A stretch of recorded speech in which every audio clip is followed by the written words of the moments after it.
Mesdames et messieurs, bienvenue et merci de regarder RTI 1. Voici les titres de cette édition. Pour les 8e Jeux de la francophonie, après leur début manqué face à la Guinée, les éléphantaux de Côte d'Ivoire se relancent et ils ont battu hier les jeunes étalons de Burkina Faso par 1-0. Pour repartir de plus belle, le tribunal de commerce a organisé un séminaire bilan de ses activités au cours de l'année judiciaire 2016-2017. C'était samedi dernier à Makori. On en parle dans cette édition. Le ministère des Eaux et Forêts poursuit son combat contre les trafiquants de bois. Une opération menée dans le Hambol a permis de démanteler un réseau de trafiquants de bois. Commençons par cette information. Le président du Niger, Mahamadou Issoufou, a quitté Abidjan hier dimanche aux environs de 15 h. Il a été accompagné à l'aéroport international Félix Houphouët-Boigny par le premier ministre ivoirien Amadou Coulibaly. Le président du Niger était à Abidjan pour l'ouverture des 8e Jeux de la francophonie. En football, pour les 8e Jeux de la francophonie, après le début manqué face à la Guinée, les éléphantaux de Côte d'Ivoire se relancent. Ils ont battu hier les jeunes étalons du Burkina Faso par 1-0. Konaté Ngamblé, Samuel Mech. Après leur défaite 3-2 face à la Guinée, la victoire était impérative du côté ivoirien pour continuer l'aventure. Les éléphants de Côte d'Ivoire l'ont bien compris, ils se sont imposés 1-0 face aux étalons du Burkina Faso. Dès le début du match, les Ivoiriens se montrent appliqués et rassurants à l'image de cette belle offensive de Willy Brassiano. Bousculés, les Burkinabés se réveillent et montrent un bien meilleur visage. Défensivement, les Ivoiriens sont à la peine. 41e minute, Ulrich Meleke est à 2 doigts de tromper son portier. 0-0 à la mi-temps. Remobilisés, les poulains de Haïdara Swalio vont débloquer la situation à la 74e minute. Sur ce long service de Dakwa Edgar, Akeloba ouvre le score pour la Côte d'Ivoire sur cette superbe frappe du gauche. C'est le 2e but de la compétition pour l'attaquant ivoirien. 1-0, score final. Les Ivoiriens joueront leur qualification en quart de finale mardi face au Liban. Allez, beaucoup de courage à vous, messieurs. La Fédération ivoirienne de golf a organisé un tournoi de golf qui a réuni des Congolais de la République démocratique du Congo, des Burundais et des Ivoiriens. C'était à l'Ivoire Golf Club. Moyabiche et Diabaté, Samuel Mech. Accompagner les Jeux de la francophonie, c'est l'initiative de la Fédération ivoirienne de golf. Au total, 70 golfeurs pour un départ shotgun. Arrivée en tête dans la série des dames, Ouedraogo Sophie repart avec la médaille d'or. Elle devance au podium Sanglier Mariam et Samiatou Lamiti. Dans la première série des hommes, JJ Pierre devance cette fois Tapsoba Siaka et Ravinder Neji. Dans la deuxième série, Masumbuko Robert du Burundi a adressé un sacré tee-off à ses adversaires Aman-Claude et Ruta Golfrey. La tête de la troisième série des hommes et celle des jeunes a été l'affaire de Joe Quentin et Akosi Jogzer. En attendant l'Open de Côte d'Ivoire en octobre prochain, le nombre de participants de golf s'est agrandi avec 30 nouveaux golfeurs qui ont fait leur initiation lors de ce tournoi de golf de la francophonie. Les 8e Jeux de la francophonie qui ont débuté vendredi dernier ici à Abidjan se poursuivent. Ils sont à leur 4e journée ce lundi. Le président de la République, Alassane Ouattara, offre gratuitement au public l'entrée de tous les sites. Je dis bien gratuitement au public l'entrée de tous les sites. Le public est donc invité à se rendre sur les lieux de compétition pour encourager les athlètes et les artistes. La 4e conférence ministérielle de la francophonie sur la culture a pris fin hier dimanche à l'hôtel Ivoire. Au terme des travaux qui ont duré 2 jours, un plan d'action a été retenu pour promouvoir la diversité culturelle des États membres. Patricia Omo-Etia a suivi cette conférence pour RTI 1. Diversité des pratiques culturelles, cadre réglementaire, Cohésion sociale, vivre ensemble et dialogue des cultures, services culturels numériques. Autant de sujets qui ont enrichi les échanges de la 4e conférence ministérielle de la francophonie sur la culture. Au thème de 2 jours de travaux, un plan d'action et plusieurs propositions sur la dimension de la diversité culturelle ont été retenues. Les nouvelles industries culturelles au niveau du numérique, au niveau de la production, sont confrontées à des nouveaux défis qui font que le contrôle, disons la régulation devienne difficile et la question des droits d'auteur devient également pratiquement impossible à gérer. Il faut donc trouver un autre ordre, je dirais, normatif de régulation et c'est tous ces aspects qui ont été discutés dans la déclaration et surtout dans le plan d'action.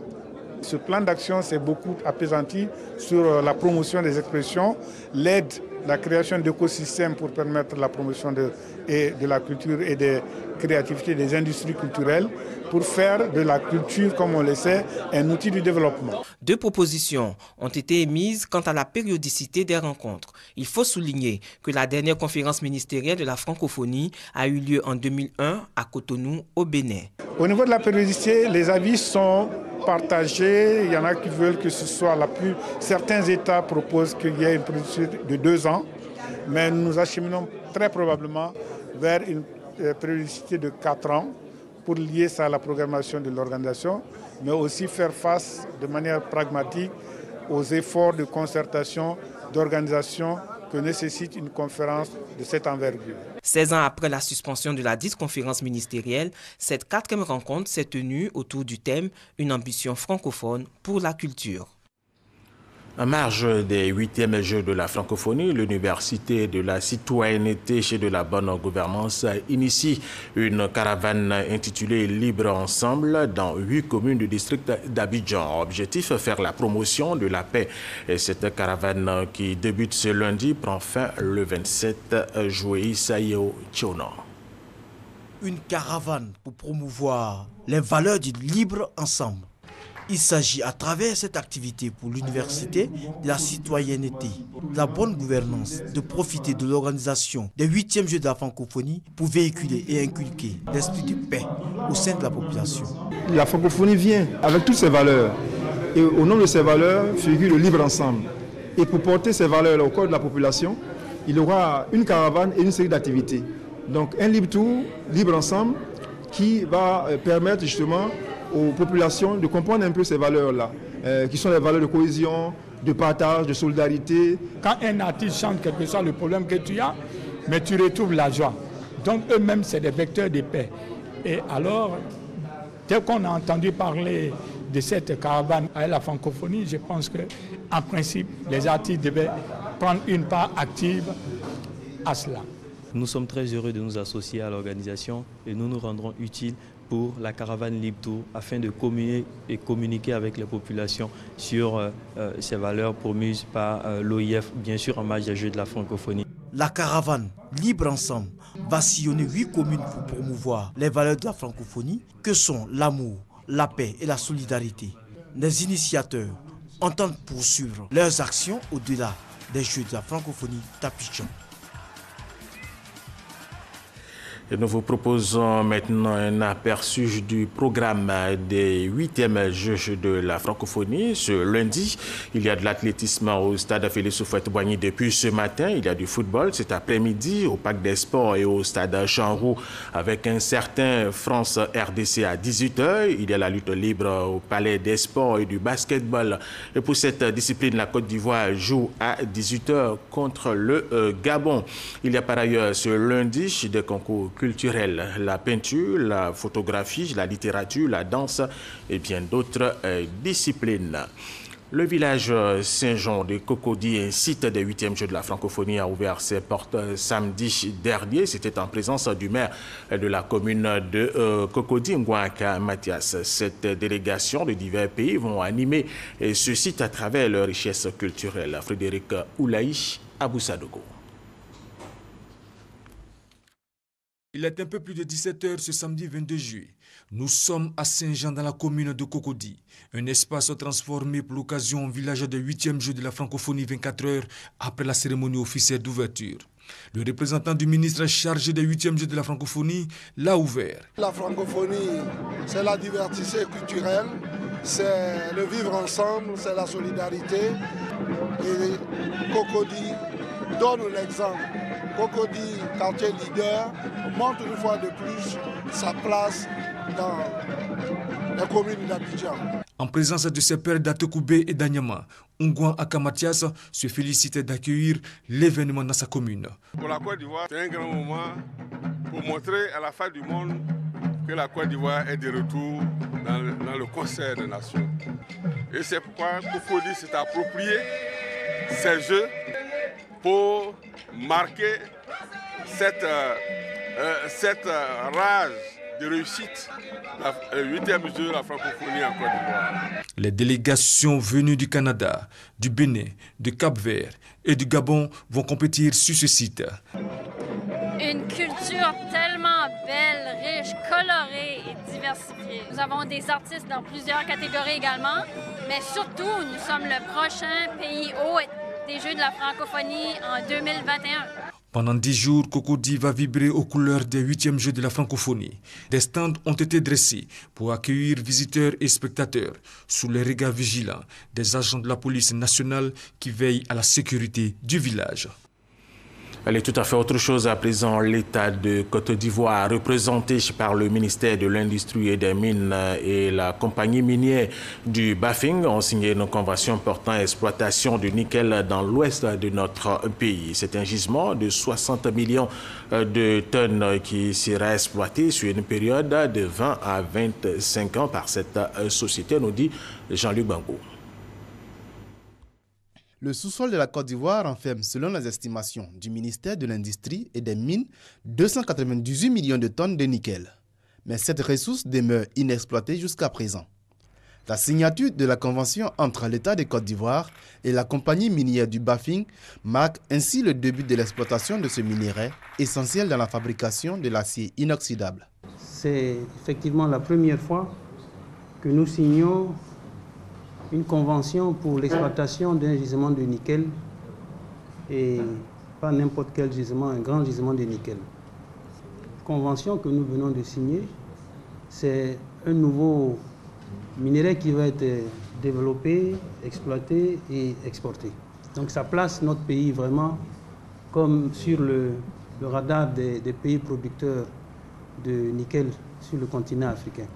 Le projet regroupe plusieurs gisements miniers localisés à Sipilou, Touba et Biankouma. Nous voulons arriver pour les premières années à entre 1 et 1,5 million de tonnes par an. Nous sommes aujourd'hui encore au début des opérations, mais nous voulons asseoir nos opérations sur une base solide. Nous envisageons le long terme. Il ne s'agit pas de quelque chose pour juste 2 ou 3 ans. La compagnie compte développer ce projet en 2 phases avec la création d'un total de 700 emplois permanents pour un investissement global de 220 milliards de francs CFA. Allons tout de suite au deuxième grand titre de cette édition. Pour repartir de plus belle, le tribunal de commerce a organisé un séminaire bilan de ses activités au cours de l'année judiciaire 2016-2017. C'était samedi dernier à Makori en présence de notre reporter Jean-Luc Bango. L'année judiciaire 2016-2017 s'achève ce 31 juillet 2017. Et au tribunal de commerce d'Abidjan, l'heure est au bilan. Concernant les requêtes et ordonnances rendues, nous avons reçu 2386 requêtes. Nous avons rendu 2215 ordonnances. Et donc, si on fait le bilan cumulé, ça nous donne 4851 dossiers rentrés et 4735 décisions rendues. Très attendu par les opérateurs économiques ivoiriens, la création du tribunal de commerce visait à accélérer le règlement des conflits commerciaux. L'objectif étant de sécuriser les investissements nationaux et étrangers. Car du bon fonctionnement du tribunal de commerce découle un environnement économique sain et propice aux affaires. Pour le ministre de la Justice et des Droits de l'Homme, cet objectif est atteint. Le tribunal de commerce d'Abidjan ne cesse d'avoir un impact positif sur l'environnement des affaires. La justice commerciale s'est considérablement améliorée avec les performances de cette juridiction. En termes de délai de règlement des litiges commerciaux, nous en avons pour preuve le bon rang de notre pays au classement du Doing Business et sa place parmi les meilleurs pays réformateurs au monde. Depuis sa création en octobre 2012, le tribunal de commerce d'Abidjan a rendu plus de 34 000 décisions et immatriculé 138 802 entreprises. Et cette information pour faciliter les investissements privés et le règlement de litiges relatifs au commerce, l'OHADA, l'instrument juridique d'arbitrage du droit des affaires, organise une réunion plénière des commissions nationales de l'Organisation pour l'harmonisation en Afrique du droit des affaires sur les projets de textes relatifs au droit de l'arbitrage et de la médiation. Du 24 au 27 juillet, 17 délégations de 17 pays membres de l'OHADA composées de 2 experts par délégation vont examiner les observations des États sur 3 avant-projets d'actes en vue de les transmettre à la Cour commune de justice et d'arbitrage pour avis ensuite au Conseil des ministres de l'OHADA pour adoption. Il s'agit de l'avant-projet d'acte uniforme révisé relatif au droit de l'arbitrage, de l'avant-projet d'acte uniforme relatif à la médiation et de l'avant-projet de règlement d'arbitrage de la Cour commune de justice et d'arbitrage. Voilà, les acteurs de la lutte contre le sida, la tuberculose et le paludisme étaient réunis à Krengiabo dans le département d'Aboasso pour se pencher sur un problème qui perturbe très souvent la lutte contre ces pandémies et les ruptures de stock de médicaments. Abou Sanogo. L'approvisionnement en continu en médicaments de qualité, sûr et efficace est un élément essentiel au bon fonctionnement de tout système de santé. Malheureusement, on note bien souvent les ruptures de stock, y compris même dans la lutte contre les pandémies, telles que le sida et la tuberculose. Lorsque les patients vont se faire dépister et qu'ils arrivent dans les structures sanitaires, les conseils qu'ils reçoivent disent qu'ils doivent prendre les médicaments à vie. Mais lorsqu'ils arrivent à l'endroit où on doit leur délivrer ces médicaments, il y a des molécules, il y a des médicaments qui manquent. Les parents sont obligés, aujourd'hui, où on parle ou de rupture de crachoir, ils sont obligés d'aller acheter ça à la pharmacie pour pouvoir venir donner ça à leurs malades, ou bien le malade est obligé de payer encore, alors que lui-même pour venir à l'hôpital, c'est déjà difficile. Les ruptures de stock de médicaments, une atteinte grave à la santé et aux droits des patients. Un fait qui a motivé cette réunion entre la plateforme de la société civile engagée contre le sida, la tuberculose et le paludisme et les programmes nationaux de santé. Ces acteurs et leurs partenaires entendent minimiser le plus possible le dysfonctionnement de la chaîne d'approvisionnement. Il s'agit de venir statuer sur le système d'alerte, comment l'améliorer. Il y a la partie communautaire et il y a la partie État. Comment harmoniser ces 2 parties-là. Nous avons donc soutenu que les membres de la société civile soient formés et qu'ils aient un système d'alerte qui, donc, à la consommation, puisse chaque fois rappeler aux acteurs de la santé là où il y a dysfonctionnement afin que ces dysfonctionnements soient véritablement corrigés à temps. Selon les programmes nationaux présents à cette réunion, les ruptures de stock en Côte d'Ivoire ne sont en réalité que des retards d'approvisionnement. Rappelons qu'on parle de rupture d'approvisionnement lorsqu'une pharmacie d'officine est dans l'incapacité de dispenser un médicament à un patient dans un délai de 72 heures. Abou Sanogo, le réseau ouest-africain pour la lutte contre l'immigration clandestine lance ses activités à Daloa. Il veut attirer l'attention des jeunes et des leaders communautaires sur les dangers liés à l'immigration clandestine. Konaté Ngana est à Daloa pour RTI 1. Tenez-vous bien que cette année, sur les 2447 décès, 1073 jeunes, femmes, mineurs ivoiriens qui sont morts dans le désert et dans la mer. Les chiffres sont effroyables, constat fait par le réseau ouest-africain pour la lutte contre l'immigration clandestine. Et pour combattre ce fléau qui affecte durement notre communauté, l'organisation non gouvernementale veut attirer l'attention des jeunes et des leaders communautaires sur les dangers liés à l'immigration clandestine. Ensemble, nous pouvons faire baisser les choses. Nous avons voulu axer notre action sur l'implication des leaders communautaires, l'implication de toute la communauté de l'Afrique de l'Ouest. Au cours de cette rencontre, des jeunes Ivoiriens qui ont tenté l'aventure de l'immigration clandestine ont fait des témoignages émouvants. une semaine sur le désert. On a tout perdu, on n'a plus de l'eau à boire, ni manger. Il y a même 5 personnes qui sont restées sur le désert. Mais moi, Dieu m'a sauvé. Je vous dis, les personnes dans notre pays, la Côte d'Ivoire se paralyse sur cette terre. Pour le préfet du département de Daloa, l'insertion socio-professionnelle pourrait permettre de réduire l'engouement des jeunes pour l'Europe. Je demande également aux communautés, aux chefs de communauté, aux leaders communautaires, aux responsables politiques, administratifs, d'aider ces jeunes-là à trouver quelque chose. Il faut les accepter dans les maisons. Au terme de cette rencontre, les participants ont dit leur engagement à soutenir l'organisation non gouvernementale dans ce combat. Une vaste campagne de sensibilisation sur le phénomène est annoncée dans les semaines à venir. Autre titre de cette édition, le ministère des Eaux et Forêts poursuit son combat contre les trafiquants de bois. Une opération menée dans le Hambol a permis de démanteler un réseau de trafiquants de bois, nous dit Serge Colliard. C'est l'équivalent d'un chargement de 30 tonnes de bois de veine ainsi que des instruments d'abattage qui ont été saisis par les éléments de la direction départementale des eaux et forêts de Katiula. Les agents dans leur progression ont également mis la main sur les scieurs clandestins qui ont installé leur campement de fortune au cœur de la forêt.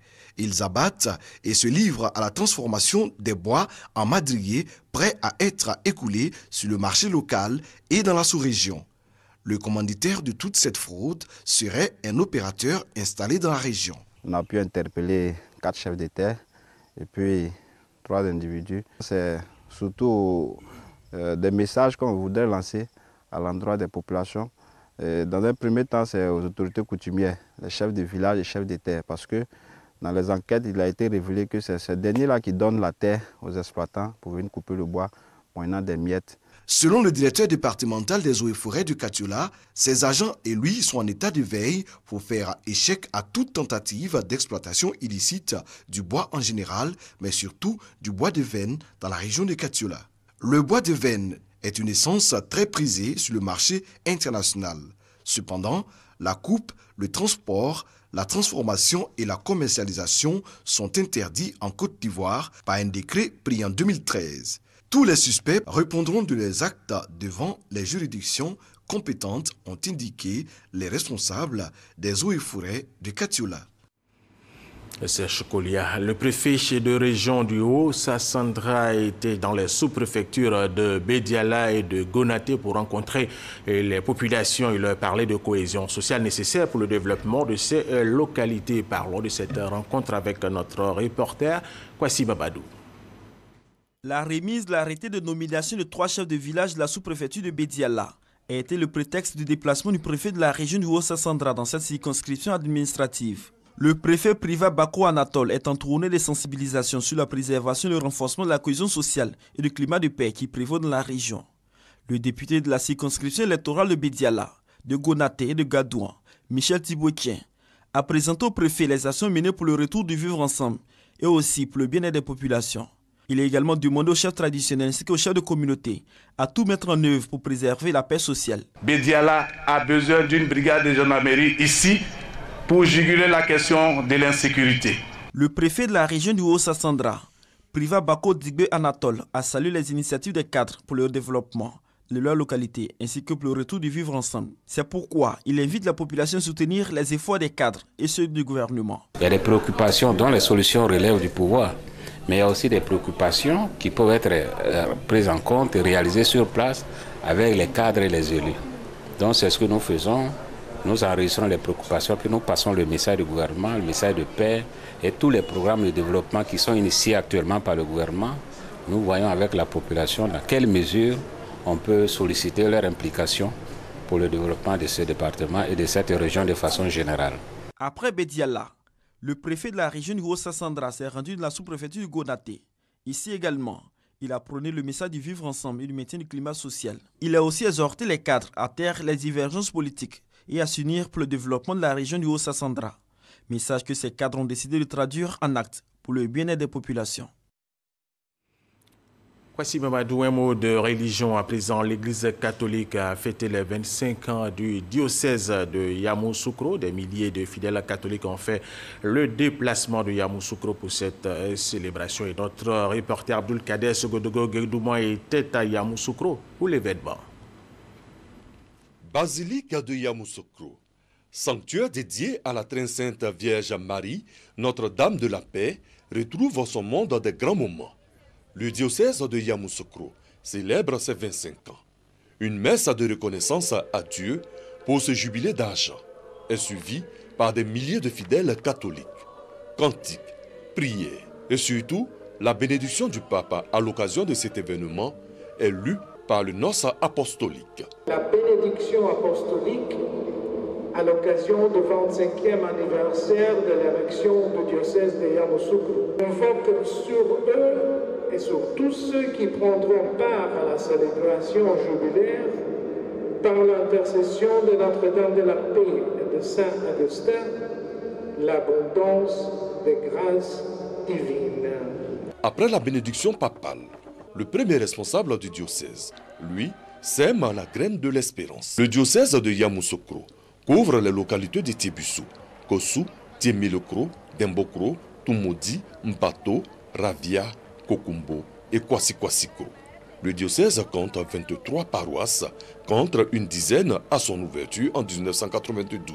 Une soixantaine de prêtres prient aux côtés de plus d'1 million de fidèles appartenant à ce diocèse.